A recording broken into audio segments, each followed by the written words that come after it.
অসম আৰু অৰুণাচল প্ৰদেশৰ সীমা তথা অৰুণাচল প্ৰদেশৰ পশ্চিম চিয়াং জিলাৰ লিকবালি নামৰ ঠাইখনৰ এটি পাহাৰত এখনি পুৰণি শক্তি দেৱালয় আছে।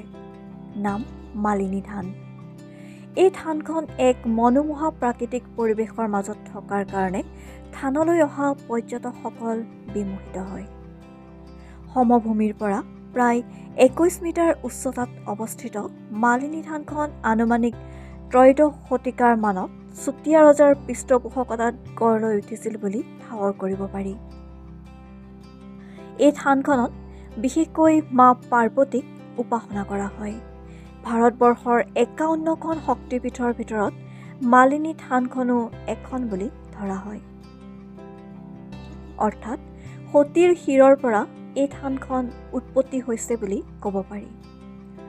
অৱশ্যে এই ঠাইত খনন কাৰ্য কৰোঁতে সৰস্বতী, দুৰ্গা, শিৱ, সূৰ্য আদি দেৱী দেৱতা আৰু দ্বাৰপাল অপ্সৰা আদিৰ মূৰ্তিও পোৱা গৈছিল। কিংবদন্তি অনুসৰি মালিনী থান দেৱী পাৰ্বতীৰ তপস্যা কৰাৰ স্থান আছিল। যেতিয়া ভগৱান শ্ৰীকৃষ্ণই কুণ্ডিল ৰাজ্যৰ ৰজা ভীষ্মক ৰজাৰ জীয়ৰী ৰুক্মিণীক হৰণ কৰি দ্বাৰকালৈ লৈ যাওঁতে এই স্থানতে জিৰণি লৈছিল। তেতিয়া দেৱী পাৰ্বতীয়ে মালিনীৰ ৰূপ ধৰি পুষ্পমালাৰে তেওঁলোকক আদৰণি জনাইছিল।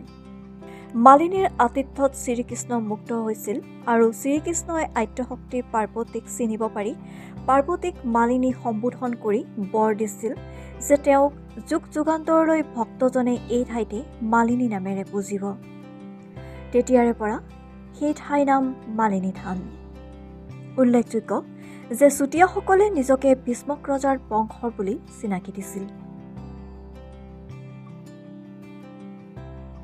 মালিনী থান হৈছে প্ৰাচীন মন্দিৰৰ এক ধ্বংসাৱশেষহে। খনন কাৰ্যৰ ফলত মালিনী থানত মন্দিৰৰ 3টা গৃহ উদ্ধাৰ হৈছিল। তাৰে 2টা গৃহ মুখ্য মন্দিৰস্থলত অৱস্থিত আৰু আনটো গৃহ উত্তৰ-পশ্চিম দিশত অৱস্থিত।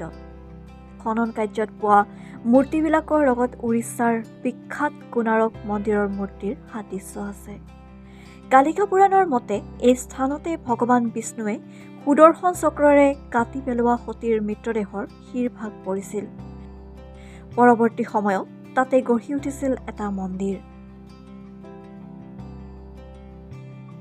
বৰ্তমান পুৰণি ধ্বংসাৱশেষৰ কাষতে নতুনকৈ এটা মন্দিৰ গঢ় লৈ উঠিছে। এই থানলৈ দৈনিক বহু হিন্দু তীৰ্থযাত্ৰীৰ আগমন হয়। জনবিশ্বাস আছে যে মালিনী থানত পূজা সেৱা আগবঢ়ালে মনোবাঞ্ছা পূৰণ হয়।